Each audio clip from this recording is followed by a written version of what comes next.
Bismillahirrahmanirrahim. Assalamualaikum warahmatullahi wabarakatuh.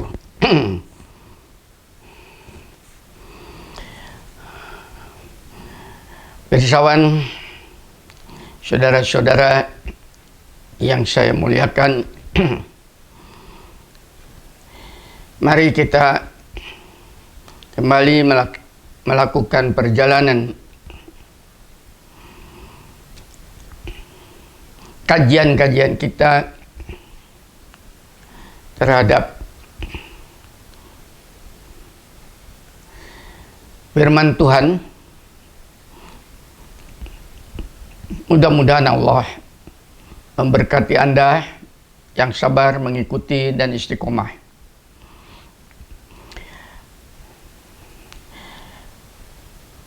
Pada kesempatan ini saya ingin menyampaikan uraian tentang rahasia malam. Kita tahu bahwasanya siang dan malam merupakan pengalaman hidup sehari-hari, tapi kita tidak pernah melakukan suatu penggalian lebih dalam apa sebetulnya malam itu. Walaupun Qur'annya menginformasikan sebagai mana disebutkan surat Yunus surat ke-10 ayat ke-6. Inna fi tilafil laili wan nahari wa ma khalaqallahu fis samawati wal ardi la ayatil liqaumin yattaqun. Sesungguhnya pada pergantian malam dan siang dan apa yang diciptakan oleh Allah di langit dan di bumi, pasti terdapat tanda-tanda, artinya ayat-ayat pelajaran ilmu pengetahuan tentang kemahabesarannya bagi orang-orang yang meyakini, yang takwa, yang taat terhadap ketetapan ilahi itu.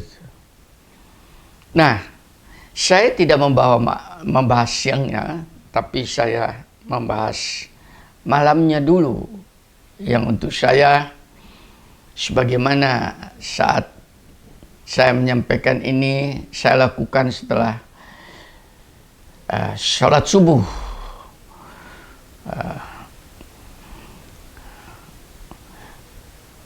Untuk mengungkap rahasia apa yang saya dapatkan tadi malam.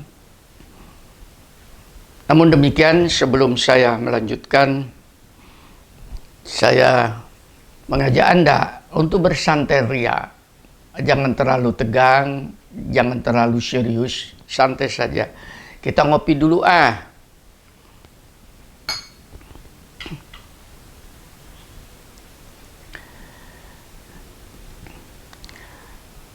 Allahumma barik lana fima razaqtana wa qina adzabannar.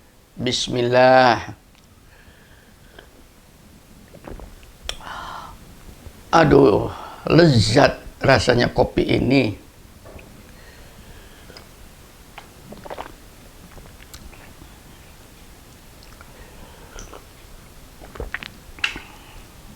Maknyus, nikmat sekali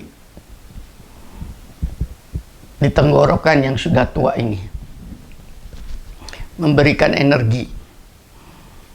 Rahasia malam dibuka dengan gelap gulitanya kopi di pagi hari. Mudah-mudahan terungkap. Kita lanjutkan. Bagi yang muda yang sedang sekarang memperhatikan, mudah-mudahan Anda sabar ya untuk masa tua Anda. Bagi mereka yang sudah tua, ini tadi Mudah-mudahan masih ada usia untuk Anda untuk melakukan penggalian tentang rahasia ini. Yang pertama, malam memiliki rahasia yang kalau kita gali di dalam Al-Quran, justru pada malam harilah itu terjadinya jawaban-jawaban manusia dari ilahinya terhadap pencarian Tuhannya. Satu contoh di sini, Nabiullah Musa alaihissalam. Dan kami telah menjanjikan kepada Musa untuk memberikan Taurat 30 malam lagi. Dan kami sempurnakan jumlah malam itu dengan 10 malam. Maka sempurnalah waktu yang telah ditentukan Tuhannya, yaitu 40 malam. Nabi Musa untuk mendapatkan wahyu yang kemudian kita kenal dengan Ten Commandment, 10 perintah Allah itu, bertafakur malam hari 40 malam. Baru mendapatkan wahyu di Bukit Tur Sina itu, yang kemudian menjadi sesuatu yang wajib menjadi syariat bagi Bani Israel. Di antaranya jangan menyekutukan Allah, jangan mencuri, jangan berzinah, jangan berdusta. Hormatilah hari Sabat, hari kebaktian. Nah itu, saya kira pada hari Sabat itu orang-orang Yahudi itu dilarang untuk bekerja, disuruh bertafakur, beristighfar, dan meminta ampun serta bersyukur. Mungkin di masyarakat kita, itu masyarakat Hindu di Bali yang kita kenal dengan Nyepi, 1 hari 24 jam penuh itu dilakukan.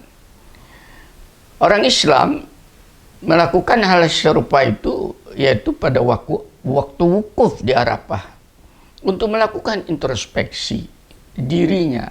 Jadi ada kisi-kisi untuk kerohanian sebetulnya malam hari. Nabiullah Muhammad justru mendapatkan Quran itu malam hari, yang kemudian kita kenal dengan surat Al-Qadr. Disebutkan di situ, Inna anjalnahu fi lailatul qadr. Sesungguhnya kami telah menurunkan perkataan kami, firman kami, petunjuk kami pada malam Lailatul Qadar, malam Qadar. Wa ma adraka ma Lailatul Qadar. Tahukah kamu apakah malam kemuliaan itu? Jadi malam diturunkannya Al-Quran itu malam hari, yaitu disebut sebagai malam kemuliaan karena pada saat itu petunjuk Allah dari langit langsung untuk seluruh umat manusia, bukan untuk Muhammad, bukan untuk umat Islam. Lailatul Qadri khairum min alfi syahr. Sungguh malam kemuliaan itu lebih baik, lebih mempunyai nilai guna daripada 1000 bulan. Anda kalkulasi 1000 bulan itu sekitar 88 tahun. Jadi kalau Anda mendapatkan petunjuk pada malam-malam seperti itu, insya Allah angka harapan hidup Anda itu terberkati. Kalau angka harapan hidup Anda sekitar 80 tahunan,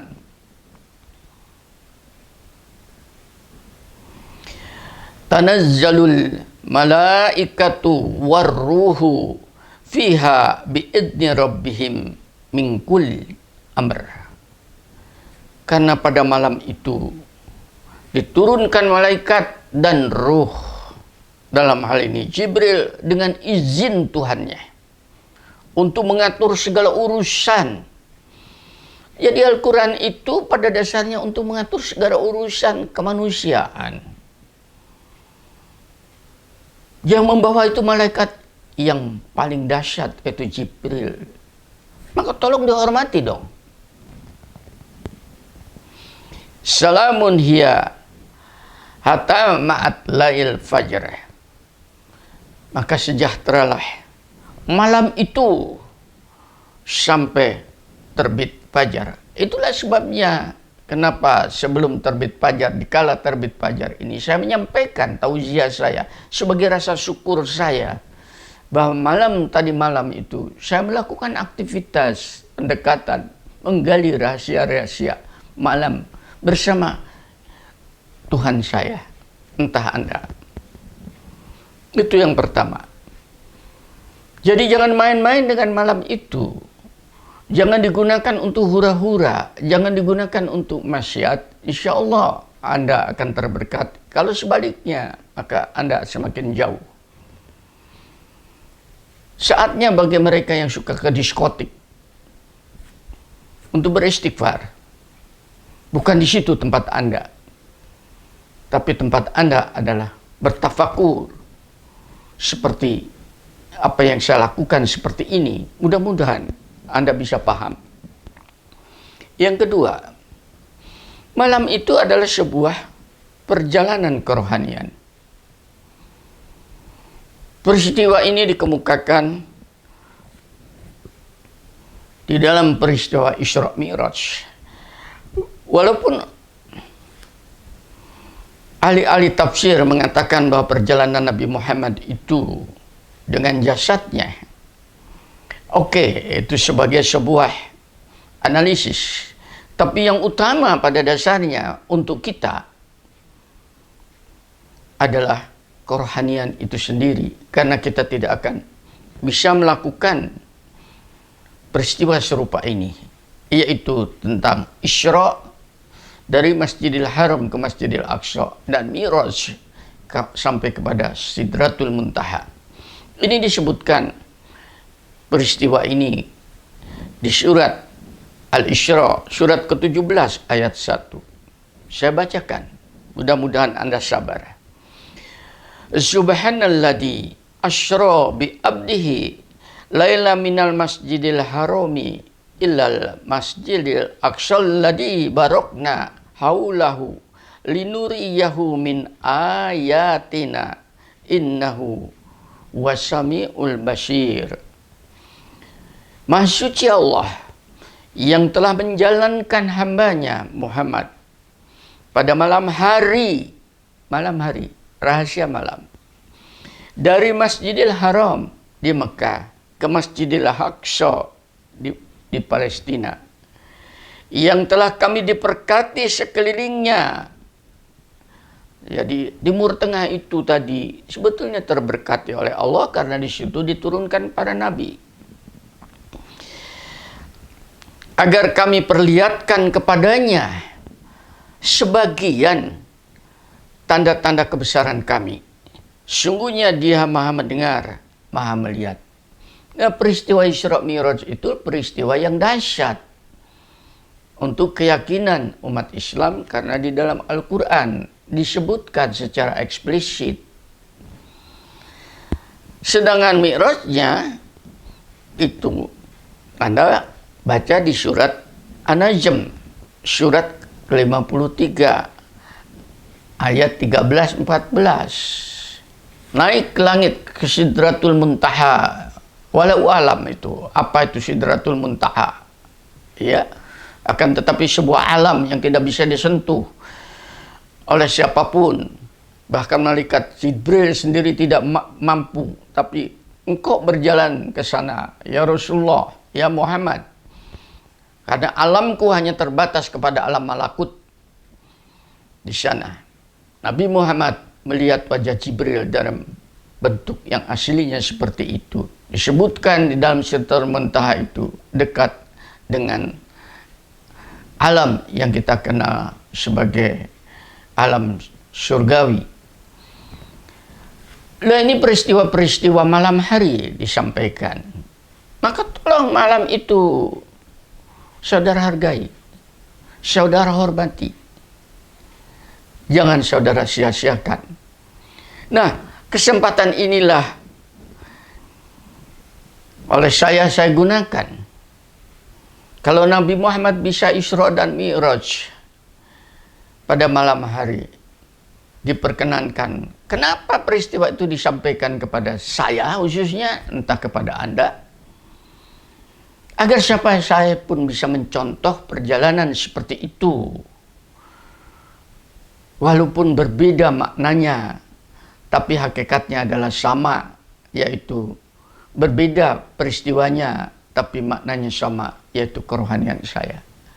Maka saya melanjutkan perjalanan malam hari itu dalam yang ketiga, yaitu saya gunakan untuk beribadah.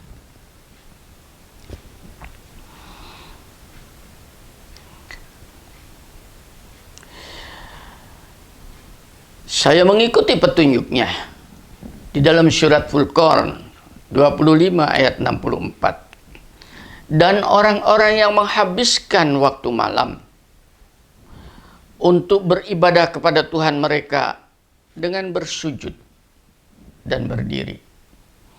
Ya, kalau konteksnya dengan sholat, berdiri itu berarti pada saat kita habis takbiratul ihram sampai dengan ruku, sampai dengan sujud. Konteks ini ada hubungannya dengan ayat Al-Isra 17:79. Wa minal laili fatahajjat bihi nafilatal laka asa ayyab asaka rabbuka maqamang mahmuda. Dan pada sebagian malam lakukanlah oleh Anda tahajud, salat malam, sebagai tambahan peribadatan bagi kamu. Mudah-mudahan Tuhanmu mengangkat kamu ke tempat yang terpuji, yang mulia. Ayat ini saya ambil. Saya tidak bisa melakukan Isra Mi'raj sebagai contoh Nabi Muhammad, tapi saya bisa melakukan Mi'raj sebagaimana Quran ini tadi, yaitu sholat malam. Pada saat itu saya bisa berdialog, diskusi dengan ilahinya. Saya mensyukuri diperkenankan, dikasih fasilitas malam hari itu. Sehingga pagi hari, siang hari seperti ini, semangat saya, energi saya bersinar-sinar, membahana ke seluruh alam. Mudah-mudahan terberkat. Dan pada malam hari itu, ini yang keempat, mudah-mudahan itulah saatnya Anda untuk melakukan introspeksi, memperbaiki diri terhadap perjalanan hidup yang sudah lalu, termasuk siang hari sebelumnya, yaitu dengan beristighfar, memohon ampun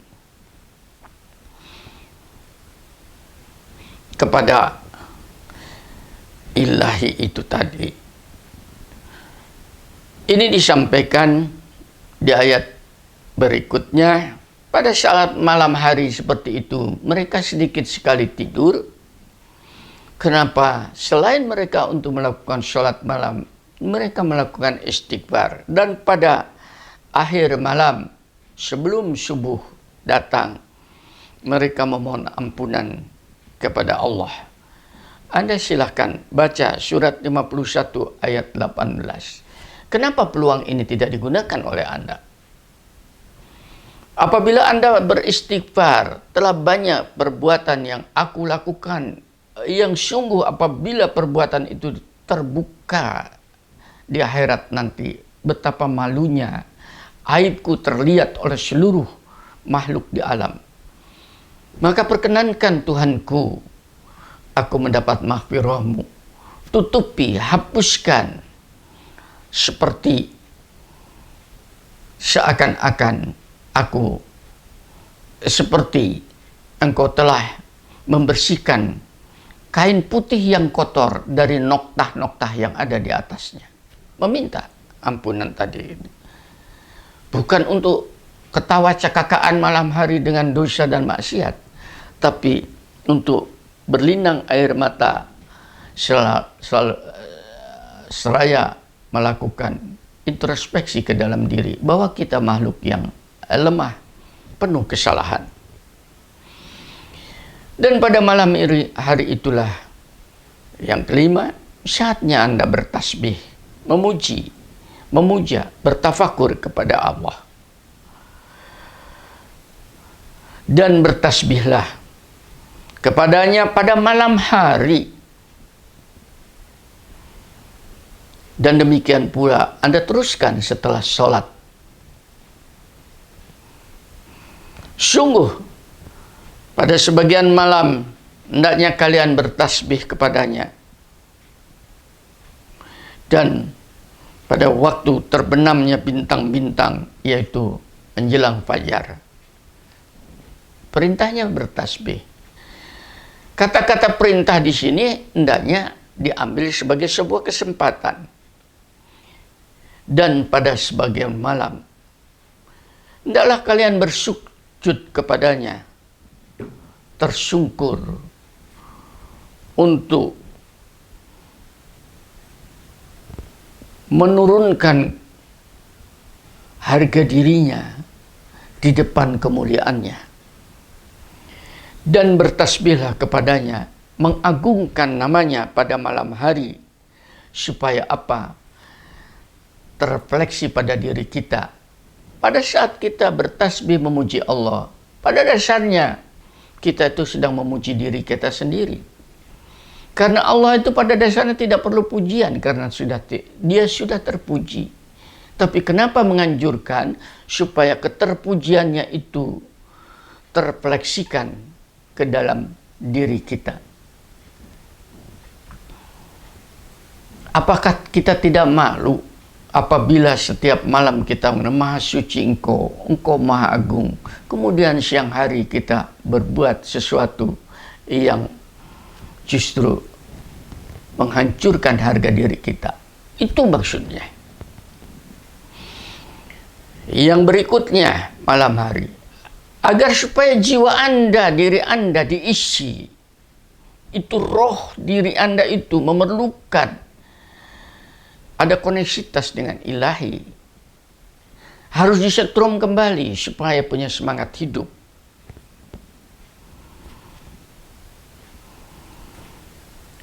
Inna nasyatal laili hiya ashaddu wat'au wa aqwamu kila. Karena sungguh bangun malam hari itu lebih kuat untuk mengisi jiwa. Bagaimana tidak kuat? Kondisinya sepi, tenang, damai, pikiran sudah tidak kacau. Langsung akan dipenetrasi oleh Allah petunjuk. Dan pada saat itu, doa-doa kamu kepada ilahi itu lebih berkesan. Anda baca di dalam surat Al-Muzammil, surat 73 ayat 6. Maka digunakanlah itu semua agar supaya Anda terbina oleh ilahi. Kita teruskan minum kopinya. Sebagai rasa syukur saya kepada ilahi, masih bisa diperkenankan meminum karunia-Nya di pagi hari ini. Bismillah.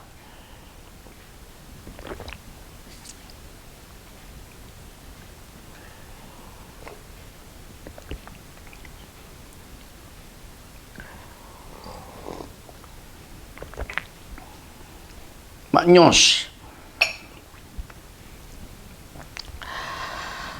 Tadi sudah saya katakan fungsi yang lebih langsung berguna untuk kita malam hari itu adalah pada dasarnya ada selimut untuk menutupi aurat kita, penghapus dosa-dosa kita. Dan kami jadikan malam itu sebagai pakaian.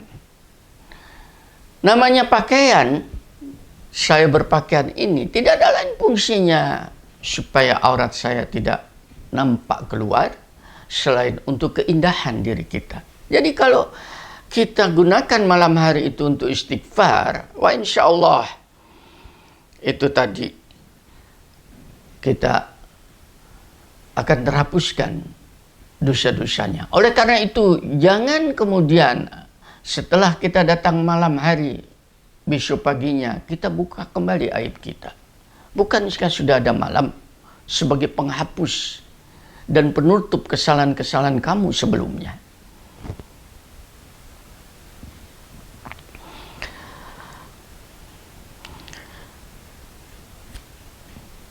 Dan ini yang paling dahsyat dan harus berhati-hati, diinformasikan oleh wahyu, selain untuk beribadah, untuk bersenang-senang,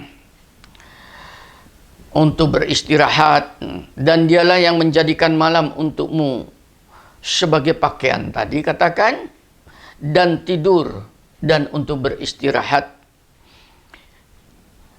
Tadi ingat bahwa malam hari itu juga mempunyai fungsi turunnya azab Allah, siksa Allah. Ini disampaikan di dalam surat Al-Arab, surat ke-797. Maka, apakah penduduk negeri itu merasa aman dari siksa kami?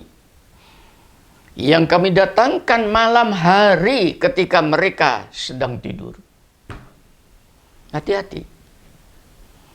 Diinformasikan, inilah sebabnya Allah memberikan petunjuk kepada kita pada saat kita tidur. Kita memohon perlindungan kepadanya. Bismika Allahumma ahya wa bismika amut. Ya Allah Tuhanku, saat ini aku terlentang di tempat tidur, aku kembalikan rohku, jiwaku dan jasadku. Itu milik Engkau. Aku kembalikan. Telah aku kenakan siang hari. Dan saat ini aku lepaskan seluruh tanggung jawabku kembali kepada Engkau. Mudah-mudahan Engkau melindungi aku. Karena pada saat tidur, pada dasarnya aku sedang dalam keadaan mati. Maut. Mudah-mudahan terberkati. Sehingga insya Allah Anda, apapun yang terjadi pada saat seperti ini tadi, apa turunnya air bah, tsunami, apa gempa bumi, apa gunung meletus dan sebagainya. Seandainya Anda ditakdirkan pada saat itu terlibas oleh apa yang dinamakan bencana alam itu tadi, Anda mati bukan seperti matinya orang kafir yang dikatakan azab. Quran diturun azab itu untuk orang-orang yang tidak beriman. Tapi bagi orang yang beriman seperti itu, kalau terkena dampaknya bukan azab, akan tetapi insya Allah Anda mati dalam keadaan jihad fisabilillah. Sebagai seorang syuhada, karena Anda telah menyampaikan hajat hatinya kepada ilahi. Mudah-mudahan rahasia malam ini menjadi sebuah kalimat untuk Anda, untuk menghormati waktu malam itu sebagai sebuah kurnia, bukan sebagai sebuah siksa. Walhamdulillahirabbil alamin. Assalamualaikum warahmatullahi wabarakatuh.